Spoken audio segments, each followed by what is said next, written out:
Over the years, I think it's fair to say that Championship clubs have produced some fantastic youngsters, but who actually has the best youth academy? Today we'll be ranking each Championship club from worst to best in my opinion. So really what I'm basing this video on is how many youth academy players are currently playing in the first team, as well as the players who have come through your academy in the past. So leave all your thoughts in the comments down below, but without any further ado, let's hop into this one. So kicking things off in 24th position, we do have Millwall. Now compared to some of the other clubs that we're going to talk about, Millwall just haven't quite produced as much as everyone else really. They do have a couple of academy graduates playing in the first team at the moment, you know, the likes of Ben Thompson and Aidan O'Brien have both been there for the entire career. And they've had some people who have come through the academy who Millwall could have made an absolute killing on, but they ended up releasing. The likes of Berry Eze came through at Millwall, but they released him. Lyle Taylor as well when he was younger. So Millwall, the academy there has got potential, but just hasn't quite been hitting the same heights as some of the others we're going to talk about. 23rd, we got Wigan Athletic, quite similar to Millwall really, just haven't quite produced as much as some of the other clubs we're going to talk about. Obviously the big win coming out of the Wigan Academy has been Leighton Baines.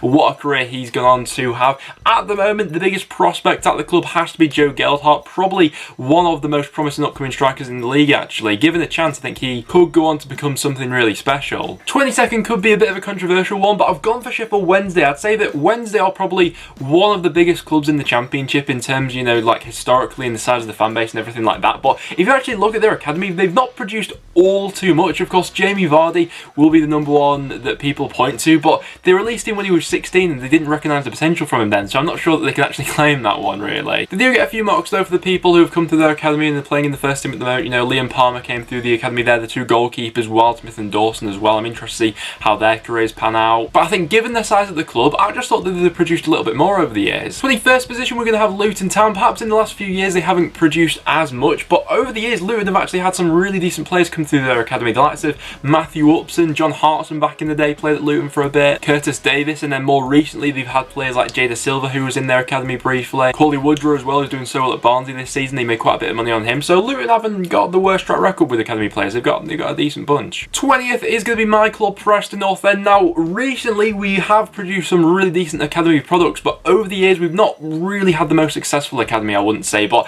as of right now we produce some decent players. You know, Josh Brownhill, who's just made his move to the Premier League, spent a bit of time in the Preston Academy. Andy Lonergan came through at North End. Paul McKenna, who is an absolute legend for us. But of course right now the biggest success story from North End Academy is Ben Davis. At only 24 years old, I think he's one of the best ball playing centre halves in the league. You know, he's English, he's young and he's left footed, so when he eventually does make his move to the Premier League, which I think he will in the next few years, I think Preston are going to make a big profit on him, no doubt. In the 19th we're going to have Stoke City. I think the biggest talent in there at the moment is no doubt Tyrese Campbell. Really impressed with him so far this season. I think he's only going to go on and get better. Him signing that new contract I think was absolutely massive for Stoke as well. They've also had a string of, you know, fairly successful Championship players that have come through their academy over the years. You know, Carl Henry, the original hard man in the league, came through at Stoke. Chris Commons as well. In the team at the moment they have quite a few youth prospects, you know, the likes of Verlinden and Tom Edwards as well, so Stoke are doing fairly well. 18 is going to be Huddersfield. Quite a few players have come through their academy over the years. Alex Smithies, who I think is probably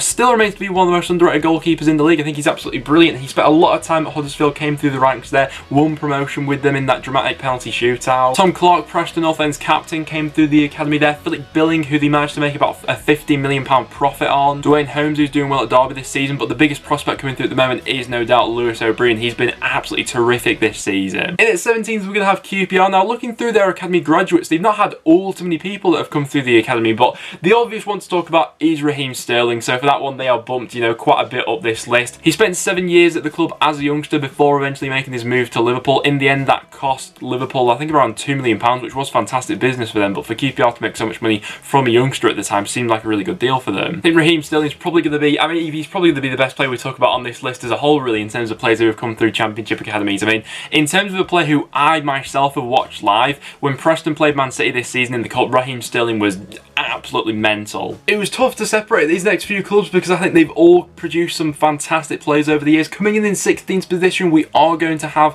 Hull City. In the past, they produced people like Liam Cooper, Tom Kearney, who at the moment probably one of the best midfielders in the Championship. Sonny Bradley at Luton, he came through the Hull Academy. Daniel James spent several years there as well. And then we of course get to Jarrod Bowen. Now, he did come through at Hereford originally and then Hull signed him, but he did play in the academy for a little bit before he was promoted up to the first team. So, you know, do Hull fans claim Jarrod Bowen as one of their own? Stones? You can let me know in the comments down below, Hull fans. In at 15th, we're going to have Brentford. Probably the best thing about Brentford is their recruitment policy. You know, the amount of gems that they managed to pick up is an absolute joke, but also coming through their academy over the years, they've also had some decent prospects, the latest of which being Chris Mentham, who they of course sold in the summer to Bournemouth for a fee of £12 million. That's just one example of the people who have come through the academy. Other people include people like Alfie Mawson, Kyle Vassell. In at 14th, we got Barnsley. The big one coming through their academy has of course been John Stones. He made the move from Barnsley to Everton and then of course to Man City, gone on to be an England international. They've also had the likes of Mason Holgate come through and the beast John Parkin from back in the day. If you know, you know. In 13th position, we are going to have Cardiff City, mostly for the players that they have produced in the past. I'm not really too sure about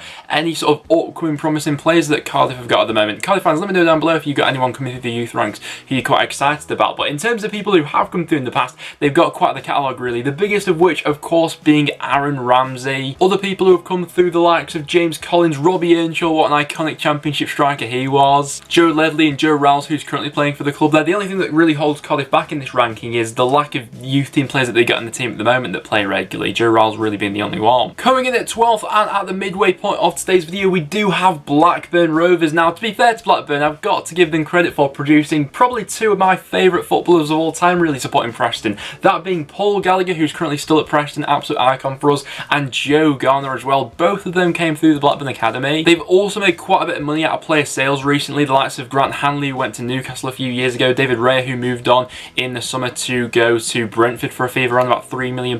They both came through the academy. Jack O'Connell, Jonathan Walters. They've had a lot of people come through the academy. It's been really successful over the years, Blackburn. Not to mention, of course, Daryl Lenihan, who's come on leaps and bounds in the last few years. In 11th, I've got Swansea. I've bumped them up on this video just for the fact of how many youth team players they've got playing in their first 11 at the moment. It really is quite impressive. They've also had quite a few gems come through the academy as well. The likes of Joe Allen, of course, Daniel James, who they managed to make an absolute killing on. But I think some of the people they've got in the squad at the moment are really exciting. You know, the likes of Connor Roberts, George Byers, and especially Joe Rodon. I'm sure all Swansea fans will tell you how good he is, but when he has been fit this season, I have been really impressed by him. You know, when Swansea came to Deep Dell this season, I thought he was absolutely excellent, and that was his first game back from injury. Moving into the top 10, coming in 10th position, we are going to have West Brom. A lot of their first team did come through the academy. They get a lot of points for that. A lot of upcoming players at the moment. You know, the likes of Nathan Ferguson, Raheem Harper, Kyle Edwards, Jonathan Lecco, Romain Sawyers, who's probably one of the most enjoyable players to watch in the Championship. He came through at West Brom. They've had the likes of Tyler Roberts, Izzy Brown, Kamal Roof. Ashley Williams was there, but I think he was released at 16. I think the player that they hoped would be the next big thing was Berahino. I remember when there was all the hype around him.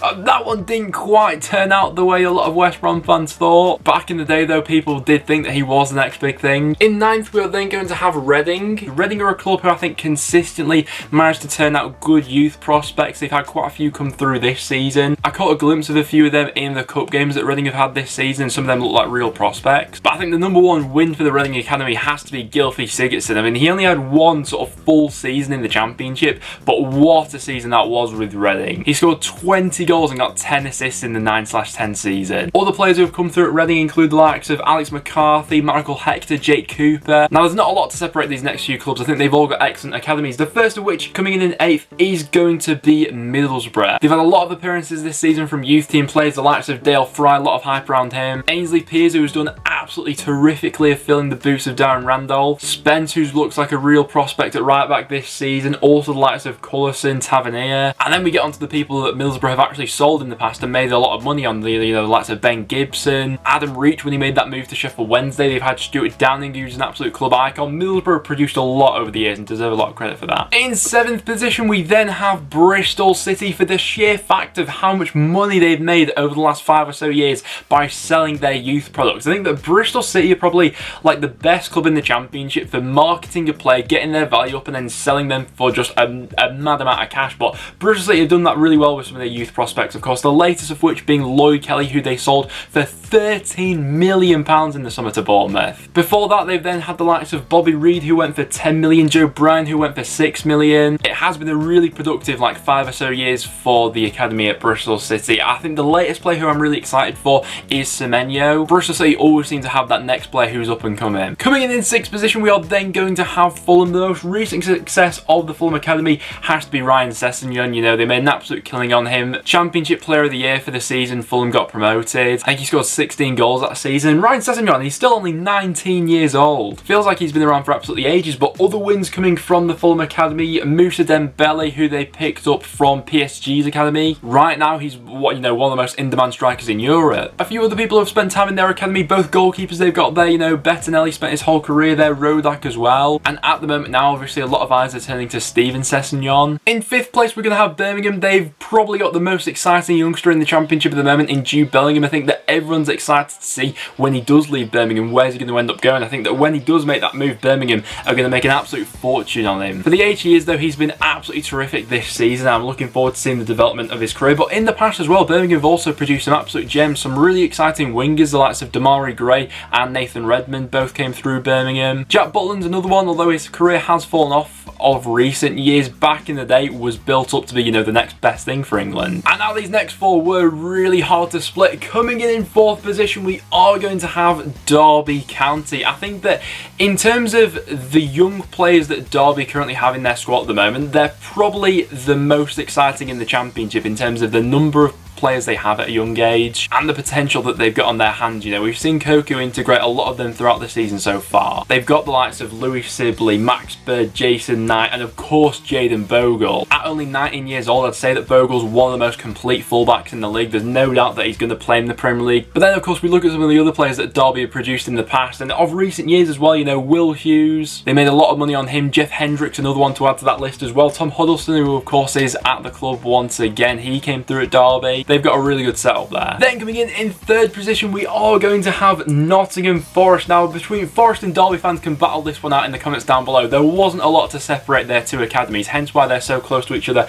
on today's list. But I'd say that Forest have probably produced some of like the most well-known Championship names over the years. Like their academy has produced an absolute bucket load of talent. If we're talking about people in the squad at the moment though, they've of course got the likes of Matty Cash and Joe Worrell, who are the next big things for Forest. Cash this season has completely transformed his game. He's gone from like a solid sort of Championship winger to one of the best, if not the best fullbacks in the league this season. And their academy has also made a lot of money over the last few years as well through sales of the likes of Ben Brereton. They made an absolute killing on him. Wes Morgan, Jamal Lascelles, Carl Darlow, Michael Dawson, who's back at the club there, he started out at Forest, Jermaine Genius. They've had an absolute catalogue of people come through there. Coming in 2nd place then, we are going to have Charlton Athletic. Now before I made this video, I did know about, you know, Charlton's academy and some of the players that they produced, but when I looked into it in a little bit more detail, the amount of quality players that have come through at Charlton is absolutely baffling, considering all the chaos that's been going on behind the scenes at Charlton over the past few years. The productivity that the academy's been able to maintain has been absolutely phenomenal. We'll run through some of the names that have come through. They've had the likes of Joe Gomez, Adamola Luckman, Scott Parker, John Joe Shelby, Cole Jenkinson, Colin Grant, Esri Konsa, Semi Ajayi, Darren Randolph. I mean, their manager Lee Bowyer came through the Charlton Academy and that's gone full circle now, hasn't it? It's a brilliant setup that they've got going at the club, not to mention all the youngsters that have featured in the first team this season due to the amount of injuries that they've had. Charlton has to be one of, if not the most well-adapted youth setups in the Championship. But coming in 1st place, we are going to have Leeds United. I think this one's been fairly well documented by the media, you know, the names of which Leeds have had come through their youth academy over the years, but we'll run through a few of them. They've had the likes of Danny Rose, Jonathan Woodgate, Aaron Lennon, Lewis Cook, Fabian Delph, James Milner, Alan Smith, Ronaldo Vieira. They've had a bunch of talent come through. At the moment as well, they've got a lot of exciting prospects, but I think the number one person all people are excited about at the moment is Calvin Phillips. It has really been since the arrival of Bielsa where Phillips has been able to take his game to the next level. I think that, you know, obviously we'll be playing in the Premier League sooner rather than later, and I think that then he really will be able to showcase what he's capable of doing. No doubt going to go on to play for England one day. It's an unbelievable track record of talent that Leeds have had coming through. But guys, there we have it. There were my rankings from 24 up to 1st place for how I would rank each Championship academy. So do you agree with my selections and where I put your club in this list? Let me know in the comments down below. Who are you most excited about? Who's up and coming through your academy at the moment? Let me know. But apart from that will wrap it up for today's video. So if you did want to enjoy, please do leave a like and make sure you subscribe for a bit of regular Championship content. But apart from that, thanks for watching and I'll see you all in the next one.